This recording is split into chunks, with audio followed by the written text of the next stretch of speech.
మహాపరిశుద్ధుడును మన ప్రభు అయిన యేసుక్రీస్తు నామంలో మీ అందరికీ శుభాభివందనాలు. మరలా తిరిగి ఇలాగ మీ అందరి మధ్యలోనికి రావడానికి ప్రభు చూపించిన కృపను బట్టి ఆయనకి కృతజ్ఞతాస్తుతులు చెల్లిస్తున్నాను. అందరూ బాగున్నారా? నా 2 వీడియోస్ని కూడా మీరు ఆదరించి ఎంతో ప్రోత్సహించిన విధానాన్ని బట్టి మీ అందరికీ మరొకసారి వందనాలు. ఈరోజు దేవుని వాక్యాన్ని కొద్ది నిమిషాలు మీతో పంచుకోవాలని ఆశపడుతూ ఉన్నాను. ఈ ప్రపంచంలో మనం చూసినప్పుడు మన చుట్టూ ఉన్న సమాజంలో క్రైస్తవులుగా బ్రతుకుతున్న మనందరికీ చాలా అవసరమైన ఒక ఆయుధం ఉంది అంటే అది కేవలం ప్రార్థన. అదే ఒక గొప్ప ఆయుధం మనకి. ప్రార్థన అనేది మన జీవితాల్లో లేకపోతే మన క్రైస్తవ జీవితానికి అర్థం అనేది లేదు. మనం ఉదయం లేచి సాయంత్రం పడుకునే వరకు కూడా మనం చేసుకుంటున్న ప్రతి పనిలో కూడా దేవుడు తోడుగా ఉన్నాడు అంటే అర్థం ఏంటంటే నిన్ను నన్ను ఆయన జగత్తు పునాది వేయబడక ముందే ఆయన ప్రేమ చేత మనల్ని నిర్మించుకున్నాడు. కాబట్టి ఏ ఒక్క క్షణం కూడా మనల్ని ఆయన మర్చిపోకుండా ఆయన మన మీద కృపను చూపిస్తూ ఉన్నాడు. ఈరోజు మనం ప్రార్థన అనే అంశం పైన కొన్ని విషయాలను మనం జ్ఞాపకం చేసుకోగలిగితే, ప్రార్థన అంటే ఏంటి అని మనం ఒకసారి ఆలోచిస్తే, మనము దేవునితో సంబంధం కలిగి ఉండాలి అంటే, మనకి ఎక్కువగా ఆయనతో అనుబంధం పెంచుకోవాలి అంటే, మన విశ్వాస జీవితాన్ని కానీ మన భక్తి జీవితాన్ని కానీ ఎక్కువగా ఆత్మీయంగా బలపరుచుకోవాలి అంటే మనకు కావలసింది ఏంటి అంటే ప్రార్థన. ఈ ప్రార్థన అనేది మన జీవితంలో మనం కోల్పోతే మన విశ్వాస జీవితానికి అర్థమే ఉండదు. దేవుని సన్నిధిలో మనందరం కూడా మన మనస్ఫూర్తిగా ఆయన సన్నిధిలో ప్రార్థించగలిగే బిడ్డలుగా ఉంటే మన పట్ల ఆయన ఎంతగానో సంతోషపడతాడు. ఒకరోజు ఒక పడవలో చాలా మంది ప్రయాణం చేస్తూ ఉన్నప్పుడు పెద్ద పెద్ద భయంకరమైన తుఫాన్లు, వరదలు ఎక్కువగా వస్తూ ఉన్నప్పుడు అందులో ఒక చిన్న పిల్లవాడు ఉన్నాడంట. ఆ చిన్న పిల్లవాడు అందరూ హడావుడిగా కేకలు వేస్తూ భయపడుతూ గందరగోళంగా ఉన్న పరిస్థితిలో ఆ చిన్న పిల్లవాడు హాయిగా చక్కగా గుండె మీద చెయ్యి వేసుకొని పడుకొని ఉన్నాడంట.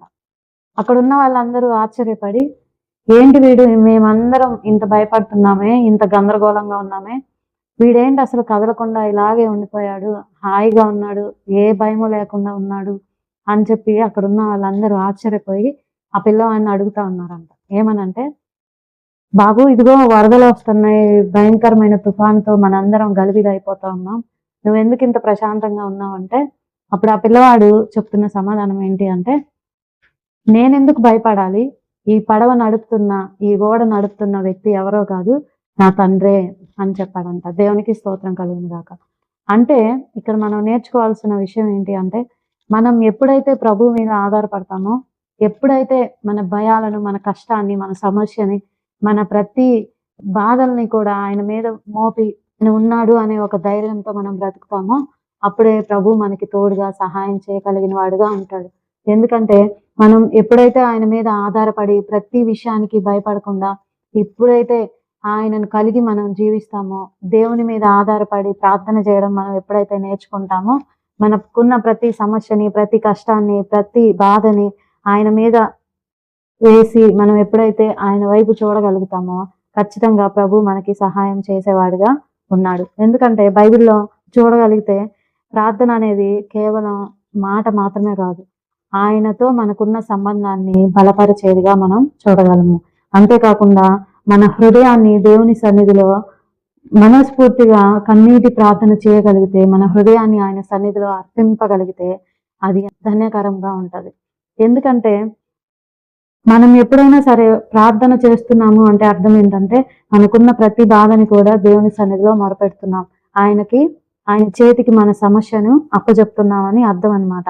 ఎందుకంటే దేవునితో సన్నిహితంగా ఉండాలి అన్న, దేవునితో ఆత్మీయంగా బలపడాలి అన్న, ప్రతి విషయం ఆయన మీద ఆధారపడాలి అన్న, చిన్న చిన్న విషయాల్లో కూడా గలిబిలి అయిపోకుండా వచ్చిన ప్రతి సమస్యని ఎదుర్కోవాలి అన్నా కూడా దేవునికి ప్రార్థన చేయడం అనేది చాలా ముఖ్యమైన ఘట్టం. ఎందుకంటే బైబిల్లో కూడా ప్రార్థన చేసి ఎన్నో గొప్ప ఫలితాలను పొందుకున్న వారు చాలా మంది ఉన్నారు. అందులో దానియేలు భక్తుడిని మనం చూస్తూ ఉంటాం. ప్రార్థన యొక్క గొప్ప శక్తి ఏంటో దానియేలు గ్రంథంలో మనకు కనబడతా ఉంటది.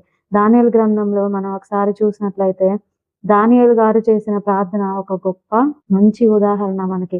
ఎందుకు అంటే ఆ దేశంలో ఉన్న రాజు, అక్కడున్న ఆ రాజు ఎవరైతే ఉన్నారో ఆయన ఒక ఆజ్ఞను జారీ చేసినప్పుడు ఆయన దానియేలు తన గదిలోనికి వెళ్లి యెరూషలేము వైపు తిరిగి ఎంతగానో ప్రార్థన చేసిన విధానాన్ని మనం చూస్తాం.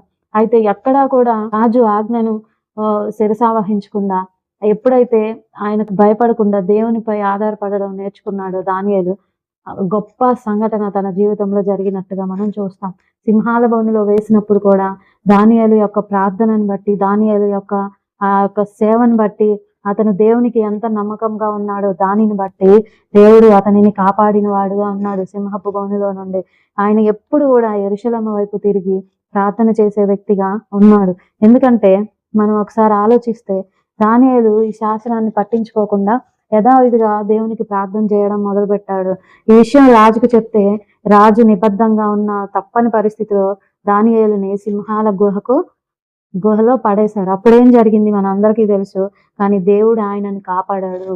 ఆ విశ్వాసానికి ప్రతిఫలంగా దేవుడు సింహాల నోళ్లను కూడా మూసివేశాడు. మరుసటి రోజు కూడా రాజు ఆశ్చర్యపడి ఏం చేశాడంట? రాజు ఆశ్చర్యపడి దానియేలు నమ్ముకున్న దేవుడు గొప్పవాడు అని ఎవరు అన్నారు ఆ మాట అంటే, ఎవరైతే నీ దేవునికి ప్రార్థన చేయొద్దు అని చెప్పి శాసించారో, ఆజ్ఞ ఇచ్చారో అలాంటి గొప్ప రాజు చివరికి దానియేలు యొక్క ప్రార్థనను బట్టి, దానియేలు యొక్క నమ్మకాన్ని బట్టి, దానియేలు యొక్క విశ్వాసమును బట్టి చివరికి అక్కడున్న ఆ రాజు కూడా ఏం చేశాడంటే, నీ దేవుడు సజీవుడైన దేవుడు అని చెప్పి సాక్ష్యాన్ని ఇచ్చాడు. ప్రియులారా, ఆలోచించండి. ఈరోజు మనందరం కూడా మన ప్రార్థన ఎలాగుంది, మనం చేసే భక్తి ఎలాగుంది, మన విశ్వాసం ఎలా ఉంది? ఒక్కరోజైనా సరే ఏదైనా కష్టం వచ్చినప్పుడు ప్రభు మీద ఆధారపడడం మనం నేర్చుకున్నామా? ఒకసారి ఆలోచించండి. ఇక్కడ దానియేలు యొక్క ఆ జీవితాన్ని బట్టి మనం ఎన్నో విషయాలు నేర్చుకోవాల్సిన వారిగా ఉన్నాం. ఎందుకంటే ఆయన ఏ విషయంలో కూడా తగ్గకుండా, తన విశ్వాసాన్ని పోగొట్టుకోకుండా, దేవుని మీద నమ్మకాన్ని ఉంచి, దేవుని మీద అవిశ్వాసాన్ని పెంచుకోలేదు. కానీ దేవుని మీద విశ్వాసం ఉంచి, దేవుడు ఈ గొప్ప కార్యాన్ని చేయగలడు, నన్ను తప్పించగలడు అనే ఒకే ఒక నమ్మకంతో ఆయన ఏం చేశాడంటే ప్రార్థన చేయడం స్టార్ట్ చేశాడు. ఆ ప్రార్థన యొక్క ఫలమే అక్కడున్న రాజు మనసును కూడా మార్చగలిగింది.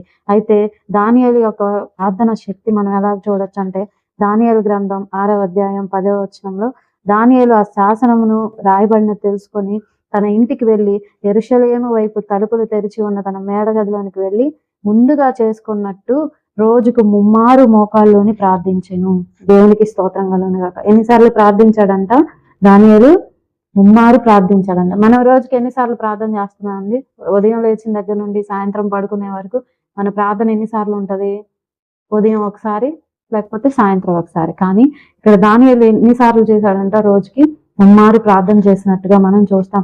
ఆ యొక్క ప్రార్థన శక్తే దానియేలుని సింహాల బోను నుండి కాపాడగలిగింది. అలాగే ఇక్కడ దానియేలు గ్రంథం 6వ అధ్యాయం 22వ వచనంలో కూడా మనం ఒక వచనాన్ని చూస్తే, నేను నా దేవుని దృష్టికి నిర్దోషినిగా కనబడితిని గనుక ఆయన తన దూత నంపించి సింహములు నాకు ఏ హానియో ఆయన చేయకుండా వాటి నోళ్లు మూయించెను. రాజా, నీ దృష్టికి నేను నేరము చేసిన వాడను కాను కదా నేను. ఇక్కడ కూడా ప్రభు ఏం చేశాడంటే, నా దేవుడు తన దూతను పంపి సింహపు నోళ్లను మూసివేశాను, అవి నన్ను హాని చేయలేదు అంటున్నాడు దానియేలు. దేవునికి స్తోత్రం కలుగును గాక. సింహపు బోనులో వేసినా సరే ఆ దానియేలు యొక్క ప్రార్థన ఏం చేసిందంట? సింహాలు ఒక్క హాని కూడా చేయడానికి ఇష్టపడలేదు. ఎవరైనా సరే సింహపు బోనులో పడి మళ్ళీ సజీవులుగా వచ్చిన వాళ్ళు ఎవరైనా ఉన్నారా అండి?